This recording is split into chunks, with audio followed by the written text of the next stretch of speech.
Hello there. So you want to know how you can set up a Google Authenticator. This is going to be the only video that you'll ever need to watch on the internet. So with that being said, let's get straight into the video. First things first, simply go ahead and open your App Store or Play Store, depending on whatever device you're using, and simply go ahead and search for Google Authenticator on the search bar.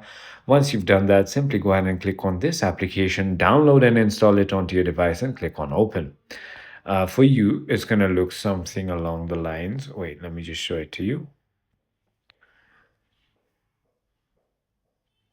So simply go ahead and click on a new account, and there you go. Once you already have a Google account logged in into your device, it's just going to give you a option to go ahead and log in with your Google account, and there you go. All you need to do is simply go ahead and add code from multiple applications like Facebook or other stuff like that. I hope this video was helpful to you.